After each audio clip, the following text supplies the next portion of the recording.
Welcome back, WNST, Towson, Baltimore, and Baltimore Positive. This is going to be a fun one. We are down in Slainte.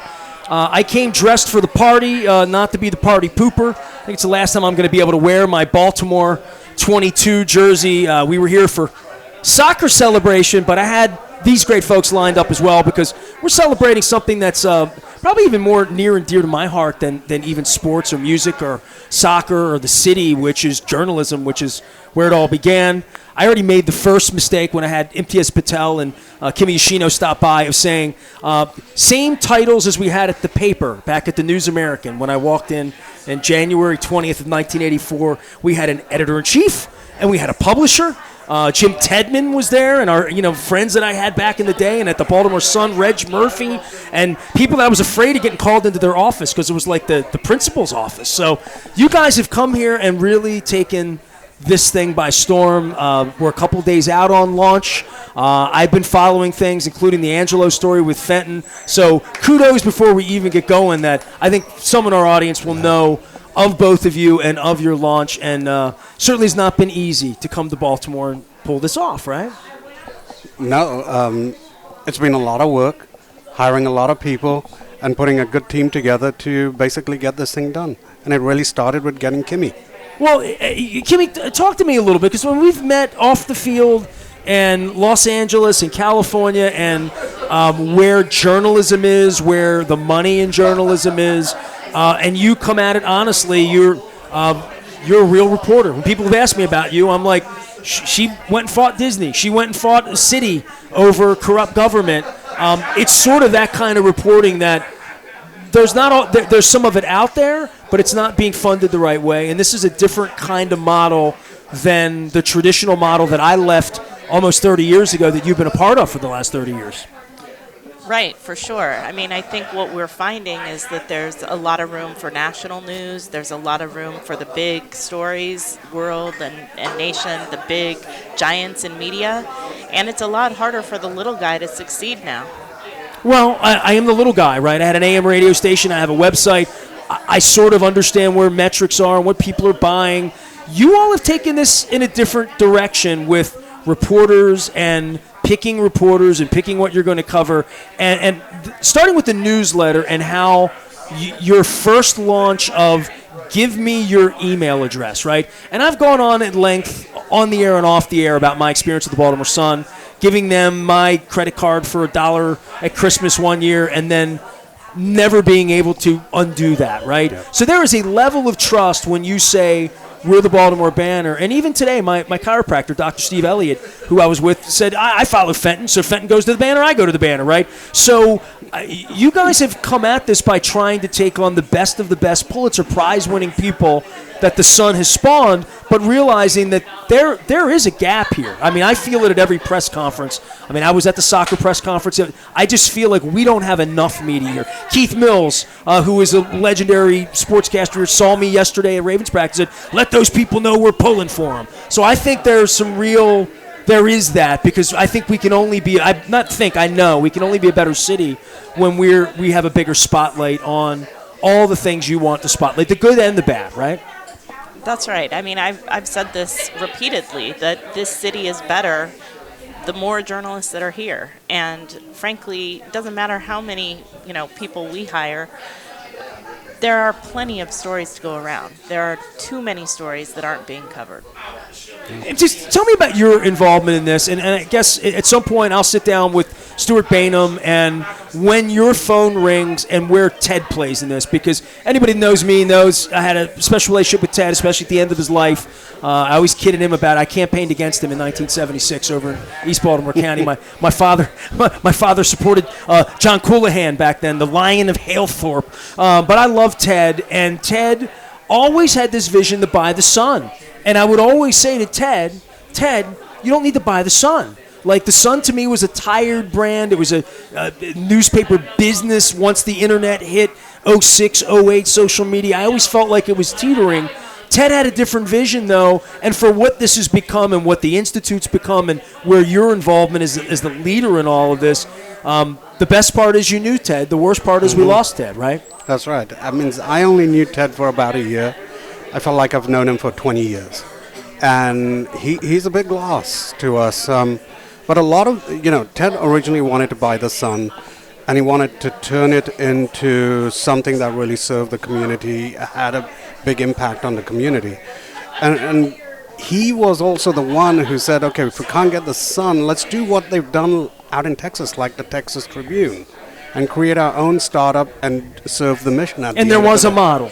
There was a model. I remember him talking to me about this, and I see certainly with the tragedy in Uvalde, right? Like that shined an even greater spotlight on that publication. You guys got some snowball love from, a couple weeks ago on late night television. There is people are looking for some people that love news and value it, not value it for being a know-it-all, but valuing it for what it can be for a community, and seeing that the de-evolution of media locally has really caused a lot of problems in the structure of how government is. And Kimmy, I know you were a big part of that out in L.A., that even the L.A. Times doesn't have enough sleuths to sleuth out the things that you found out on your own beat about corruption, correct?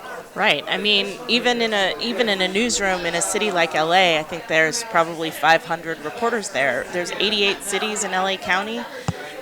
Most of those cities, reporters aren't going to city council meetings. And many of them challenge communities, right? That's right.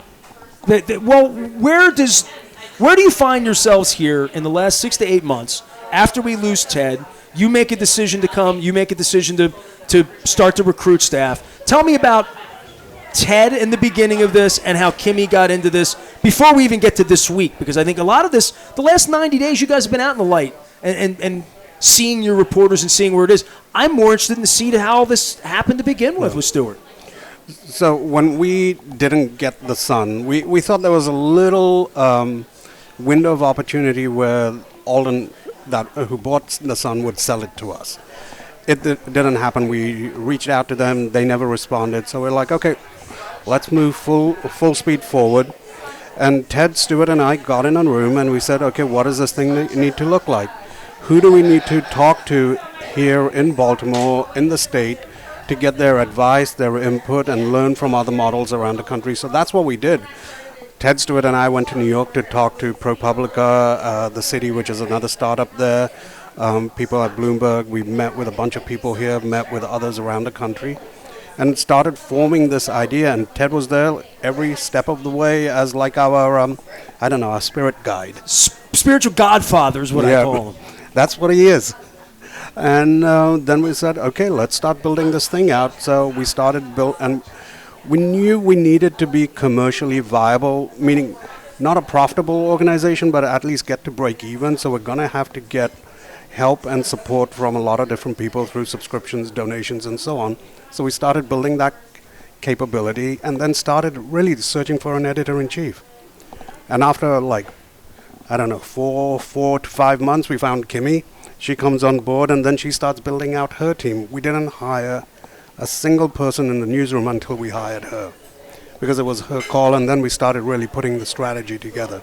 Well, functionally, when I think about this, if Ted and you and Stewart had taken control of the Sun, you would functionally have a lot of problems, lots of debts, lots of issues, lots of old sores, and we know of, people fight in cities, right? We see it all the time. Then there's the part for you, Kimmy, where you say, well, starting from scratch might not be a bad idea. It might be a good idea. It might be a better idea. But you've decided to take on a whole new life. I mean, I had a chance to have a crab cake with you, moving coast to coast, starting all this off in a new community where you're trying to learn community here, and also jumping off the deep edge of what old journalism and the newspaper, as you would say, would be, and what this is. What should I call it? If I'm not calling it a newspaper, what do I call it? We are a news media company. Perfect. Right. Channel agnostic. So you find an opportunity. You had a pretty good gig. Yeah. I mean, you had a really good gig. That's when you were recruited, I thought, well, this is a person coming with that wants to be a pioneer and take a few arrows. And certainly you've probably done that in the first 6 months. Right. I mean, I think, I've often told Stewart and Imtiaz that the best thing that ever happened to them was not actually buying the Baltimore Sun. Because with that comes, as you know, baggage and, a lot of preconceived ideas and old wounds, some staff that's really probably print first rather than digital first, people that are set in their ways. And this was actually an opportunity for us to just start completely fresh and do it how we want to do it. Well, this fun, challenging, all of this at this point in your life? So much fun. More A lot of fun. I mean, I can't even describe what the last 6 months have been like. It's just been exhilarating, fun, challenging, and to see it all come together this week when we finally kind of flipped the switch and turned the site live, it was just so rewarding. And there were tears in our newsroom. I mean, people, reporters, including some who had come over from the Sun, it was just kind of the culmination of a lot of work and a lot of hope. In the competition, because it's going to be perceived as such, and that probably is the reality, out on the street looking for news, and even in this World Cup story that I compete with you. I'm gleaning information as I sat here the last hour about how we didn't get the World Cup. You broke the story in Fenton, and I threw out a shout-out to you out on Twitter when Fenton broke the story in regard to it, because I thought, this is sports is essential to our life here, right? Sports is what I've done for 31 years. It was the first part. It was how I learned how to read the newspaper. Was the part of the section. I wasn't the funnies or the wishing well or any of that stuff. I was all about sports. This town here has bigger fish to fry in some cases. You could say that maybe World Cup, but there's also a part of it that perception's reality, and our football team and our baseball team sort of leads us. More so than The Wire or even Crabs or Crab Cakes or, famous people from here or Michael Phelps. But the sports part of this thing is you're covering that without realizing you're covering that, because it comes to you when the brothers Angelos are fighting about the baseball franchise. Right. That's right. I mean, I think that is, to date, our single best story that we've published so far. It drove a lot of audience and kind of underscored the fact that people are passionate about the Orioles. And, Angelo's family isn't exactly top of the list of loved people in the city. Well, there's very few things that can bring 50,000 people downtown on any given night, right? We saw Paul McCartney last week do that. Did you guys do McCartney or no? I did. How'd that go? Oh, it's fantastic. By the way, I got a little inside thing. I walked in here 3 different times as I sat here and waited for you today. I heard a Wham and George Michael. I heard Careless Whisper in here. So I know you're a music guy, right? No. Because I follow you guys on Twitter. I'm in on all the inside stuff. I am a George Michael fanboy. I love George Michael. See, I told you. I was sitting here whistling Careless Whisper a little while ago. MTS Patel is here. Kimi Yoshino from the Baltimore Banner. They've taken a little time. We're over at Slainte. It's all brought to you by our friends at the Maryland Lottery. Let yourselves play. I've got the blue and the pink Betty Boops. We're giving these away. It's also our friends at Window Nation and Goodwill. I'm doing the 2-for-2 windows this month in my place, and hopefully we'll get a part of that as well. All right, so launching this week and finding... when you launch a paper, it comes out, it's physical, and turning on the website from what was a newsletter that I get, and various offers and information. You guys have come at this real honest with personal letters, to the audience saying, here we are, and you're obviously here at Slainte in the middle of Fells Point on a 100-degree day, saying, here we are. But there is a provinciality to all this, that I'm from here and you're not from here, and part of you being from here is the intellectual curiosity you both clearly have, but there is a part of this is a weird, quirky place. You'll probably be figuring that out the rest of your walking days. That's what makes it such a great place to be. Pull your mic up just a little bit. I hear you a little bit better. There you go. Perfect. But for you guys to come here and get an office at the Harbor, I saw the B go up and the A go up, and the pride with your reporters. And listen, I'm not friends with Justin Fenton or Pam Wood. I mean, I've had them on my show. I know them socially. I can't even say that I have a friend that you've hired, but I have a lot of people I'm familiar with that I know their work. And that's probably the way it should be as a newspaper guy and as a reader and a consumer and a Twitter follower. You've empowered your people, whether it's your photographers, your inside people. You've made me want to follow this interesting cast of you. It's like a cast in a Broadway show. You're trying to put the right people in the right position so you can cover the news. But I'm sensing from your reporters there's some spirit in there that you're trying to do from the beginning that the Baltimore Sun and that badge couldn't do. I remember the first time I got the Baltimore Sun on my card in 1986. I took that home to my father. My father had tears in his eyes. He was so proud that I had a job at the paper and I was going to get a gold watch. And you're starting something from new where the spirit is from it's what you make it. And I'm seeing real enthusiasm from your staff. And I'm not. It feels fun to be on the outside watching people who were wondering if they were going to have a job, keep a job, what's happening to the paper, have some hope here. You guys have to make this thing fly over the next 5 years, right? But there's a bounce in the step for everyone you've hired, right, Kimmy? And people that sat in front of you despondent where you thought, this person has potential, they just need to work in a better organization. Yeah, absolutely. I mean, look, I want to be clear. All of those reporters that we hired for the Sun, they loved working there. They believed deeply in that newspaper, and that's why they were still there. That's right, and they didn't want to go anywhere. What they didn't like was the ownership, and they didn't like their newsroom being, made smaller and smaller and smaller. And I think one of the things that we have going for us is that when you build a new newsroom from the start, you can handpick the reporters that you want, the editors that you want. And they all came to us because they truly believe in Baltimore and because they believe in the work we're doing. And so we really emphasize mission. What are we trying to do here? And they're all on board. And so it's sort of a rare moment to be working at a place where everybody is here because they have chosen to be here for one reason. You mentioned mission. Let's talk mission. When you sit with Ted and you sit with Stuart, and if you had taken the Sun or not, obviously two different paths. I love this fresh start. I loved it all along. Mm-hmm. That's why I'm so invested, so blessed that you guys decided to come here on day one or day two, whatever it is, to sit here and give me a little bit of the background and tell me how the sausage is made on all this stuff. Mission and saying, all right, we're not the Sun.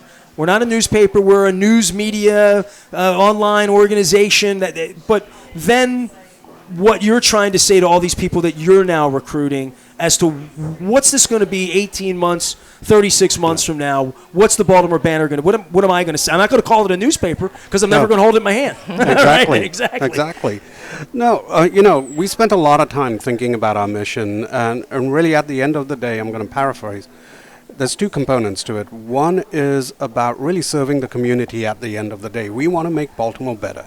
The way we choose to do it is through journalism, like by telling the stories of different people. We think we've got to hold leaders accountable, all that kind of stuff, which journalism does, but we also got to tell the other side of quirky Baltimore, right? Like all the good stories, what's positive.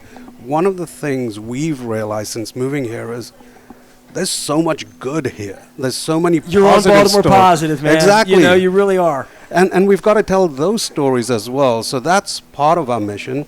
So it's at the end of the day, it's about impact. The second piece of this is really we're an experiment. We're trying to show, can we build a nonprofit news organization that's sustainable that other communities around the country can do as well. So that is the kind of the bigger kind of the news industry mission as well. And that's what we talk about. So how I see this panning out over the next few years, so we've hired about 70 plus people already. About not all writers, though. That's not all full writers. Staff. Okay. Full staff, because we went heavy on the business side initially, because we need to become sustainable. In the newsroom, there's probably about 42, 43 people.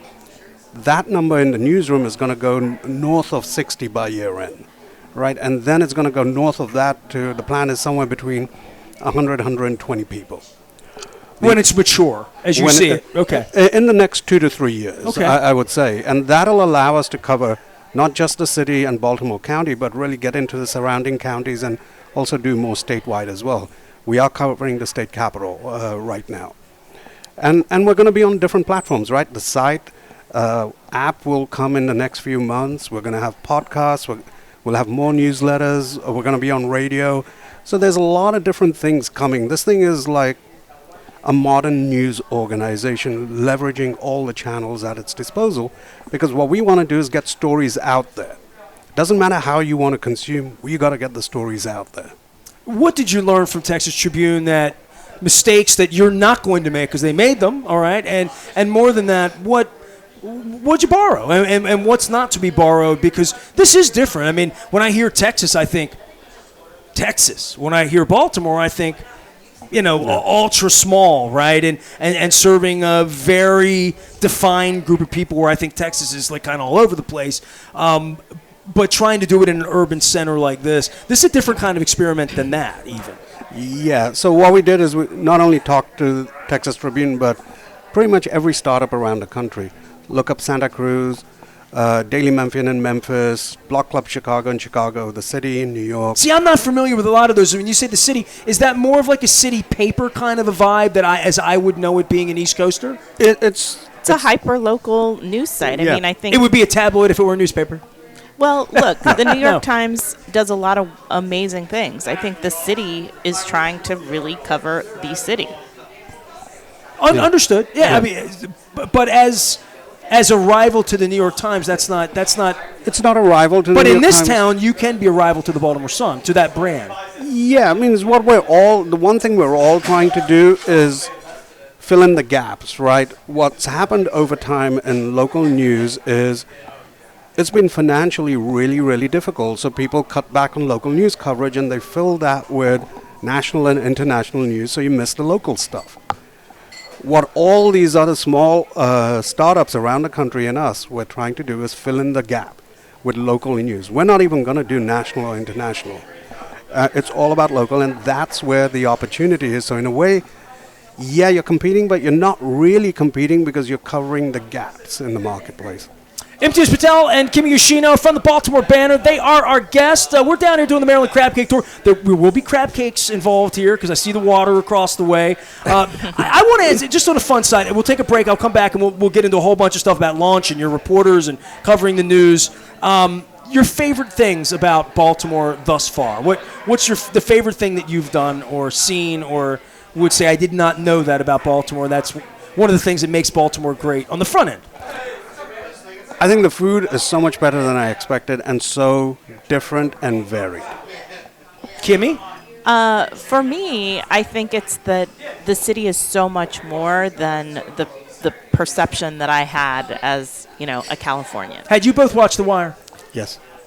Yes? I have not. I did, but only after I had been hired.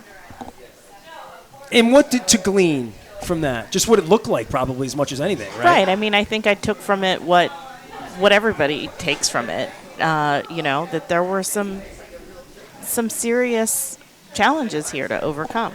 Well, you launched this thing at an interesting time because, I've witnessed all this. I worked at both the newspapers in my youth and interned in television and have owned radio all these years. The accountability and the difficulty and the unpopularity of breaking news. I've lived with that with Orioles fans, for better or worse, for telling the truth.